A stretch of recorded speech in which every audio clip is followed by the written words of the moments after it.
প্রথম হলো গিয়ে আমাদের ফ্র্যাঞ্চাইজি নিয়ে যে কথাটা আপনি বললেন, আসলে ফ্র্যাঞ্চাইজির ব্যাপারটা এখনও আমি সবসময় বলেছি 95% মতো ঠিক হয়েছে।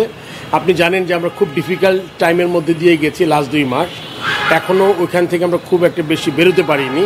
সো সেই জন্য এই চ্যালেঞ্জটা এখনও আছে। আমি বলবো না যে সব ঠিক হয়ে গেছে, এখনও কিছু পেমেন্ট বাকি আছে যেটা আমরা টাইম এগেন এক্সটেনশন করেছি। তো এটা আমরা আসলে আমাদের যেহেতু ড্রাফট 14 তারিখে, ওইটা এখন আমরা ওখানেই রেখেছি এবং ওই দিন ইনশাল্লাহ হবে। তো তার আগে আশা করি সব কিছু ঠিক হয়ে যাবে হোপফুলি। আর যেসব ছোটোখাটো খুঁটিনাটি যেই ব্যাপারগুলো আমরা আলোচনা করেছি, আমাদের আপনি জানেন একটা ইউনিক অবস্থা এখন। স্যান্ডেলিনা সো রূপচর্চায় আভিজাত্য। আমাদের রিটেনশনের ব্যাপারটা ভালো মতো কার্যকর হতো যদি আপনার 7টা টিমই থাকতো, বাট যেহেতু 7টা টিম নাই, 4টা টিম আছে আর 3টা টিম নতুন এসছে। সেক্ষেত্রে হয় কি আপনার মানে যারা আছে তাদের এবং যারা আসবে তাদের ব্যালেন্স করার জন্য হলে আপনার কিছু অ্যাডজাস্টমেন্টের দরকার হয়। সেক্ষেত্রে আমরা একটা মোটামুটি একটা পর্যায়ে দাঁড়িয়েছি। আমরা ফ্র্যাঞ্চাইজিদের কাছ থেকে আসলে খুব বেশি সময় হয়নি ফ্র্যাঞ্চাইজি এরকম মিটিং, আমার মনে হয় এটাই প্রথম এত লম্বা সময় ধরে আমরা মিটিং করেছি এবং তাদের সুবিধা অসুবিধা আমরা জানতে চেয়েছি। এটার পিছনে উদ্দেশ্য ছিল হচ্ছে, আপনি জানেন এরা আমাদের পার্টনার, এরা কিন্তু they are doing a good job, আমাদের সাথে হ্যান্ড ইন হ্যান্ড কাজ করতে চাই। এই জন্য আমরা তাদের কথাটা শোনাটা খুব জরুরি মনে করেছি এবং তাদের ফিডব্যাকটা চেয়েছি। প্রত্যেকটা টিমের আলাদা আলাদা ফিডব্যাক নিয়েছি। এই ফিডব্যাক নিয়ে যেহেতু আমরা বোর্ড হিসাবে উই মেক দ্য পলিসি, আমাদের বোর্ডের জন্য যেটা বেস্ট হবে, সবার জন্য খুব কাছাকাছি যেটা হবে সেটাই আমরা করব। সেক্ষেত্রে আপনার ওই ব্যাপারে ডিসিশন আপনারা খুব শীঘ্রই জেনে যাবেন। ড্রাফট পেপার অলমোস্ট তৈরি করে ফেলেছি, বাট যতক্ষণ পর্যন্ত আমাদের পেমেন্টটা 100% ইনশিওর না হচ্ছে, ওগুলো আসলে আমরা প্রকাশ করতে পারছি না। সো সেক্ষেত্রে আপনার আর 2-3 দিন অপেক্ষা করতে হবে। এখনও ওখানেই আছি, কেননা আমি তখনই চূড়ান্ত বলতে পারবো যখন সবার অ্যাটলিস্ট ফ্র্যাঞ্চাইজি ফিজটা পেয়ে যাব। আমরা ম্যাক্সিমাম পেয়ে গেছি, সামান্য একটু বাকি আছে। এটা একটা ডেডলাইন দিয়েছি, এই ডেডলাইনের মধ্যে মানে তাদের পূরণ করতে হবে আর কি। আমি এখনও আশা করছি তারা করে ফেলবেন।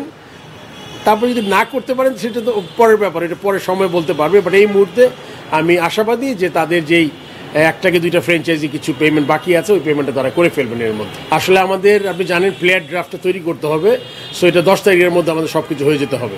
তা নাহলে আমাদের আসলে ওই ড্রাফট করা ডিফিকাল্ট হয়ে যাবে। ওইটা এখনও তো বলতে পারছি না। ওদের আমরা ফিডব্যাক নিয়েছি, এটা আমরা দিব, যখন আমরা ওইটা পাবলিশ করবো তখন জানতে পারবো না। জিনিসটা আসলে এখন রংপুর কী চাচ্ছে এগুলো সব আমরা নোট করেছি।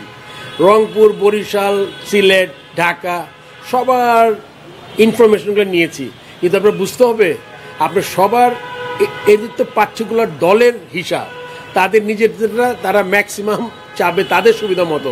কিন্তু আমরা বোর্ড হিসাবে কি চাই, এবং আমাদের যেহেতু আমরা নিয়ন্ত্রক সংস্থা বলবো না, বাট আমরা যেহেতু সব কিছু ঠিক করি, সেই জন্য আমাদের ডিসিশন ফাইনাল ডিসিশন নিতে হবে।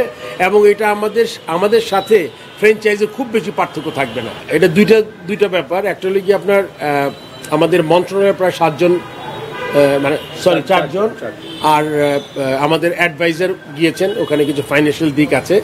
আপনি ঠিক বলেছেন, কিন্তু হয় কি যেই ভিসার পলিসিটা হলো গিয়ে পার্টিকুলার দেশের, আর যেহেতু আমরা মনে করেন আমাদের দেশে হওয়ার কথা ছিল, আমরা যদি আগে থেকে অ্যাটলিস্ট 3-4 মাস আগে জানতাম যে আমাদের এই টুর্নামেন্টটা ইউইতে হবে, তাহলে কিন্তু আমাদের জন্য কাজ করা সহজ হতো। আমাদের প্রতিদিন আমরা পুশ করছি, আমি আপনাদের থেকে SMS পাই, ওইটার এগেনস্টে আমি সিওর সাথে কথা বলি, সিও প্রত্যেক দিন কথা বলে। আমি নিজে কথা বলেছি 2 বার। ওদের মোবাশ্বের আছেন একজন ডিরেক্টর, সোমান আছেন একজন সিইও নাকি ওখানে ইসিবি, তারা বলছে আজকে হয়ে যাবে। বাট এটা আমি বলছি না, এটা আসলে এটা আমরা আশা করি নাই, বাট এইটাই হচ্ছে। আর যেহেতু এটা মনে করেন ওদের মানে কি বলবো, দেশের একটা পলিসি আছে, আপনি জানেন দুবার ভিসা মানে বন্ধ, মিডিয়ার জন্য যেটা আলাদা, আর ওইটা ওরকম গভর্নমেন্ট যারা অফিসিয়াল যায় তাদের জন্য ডিফারেন্ট 2টা পলিসি, এই জন্য দেরি হচ্ছে। আমি তো আগেই স্বীকার করে নিয়েছি যে এটা যদি আরেকটু হতো, কারণ আমাদের মতো জার্নালিস্ট খুব বেশি দেশে কিন্তু যায় না। এত আমরা ক্রিকেট পাগল জাতি প্লাস জার্নালিস্ট, আমাদের এত ব্যাক করে সবসময় দেশে বিদেশে, এটা আসলে এটা আমাদের জন্য একটু বলবো যে এটা আমাদের খুব একটা মানে এরকম আশা করিনি আর কি। সো আমি আশা করবো যদি আজকে কালকের মধ্যে পেয়ে যায়, অ্যাটলিস্ট নেক্সট দিনের ম্যাচ যদি কভার করতে পারে তাহলে আমি খুব খুশি হব।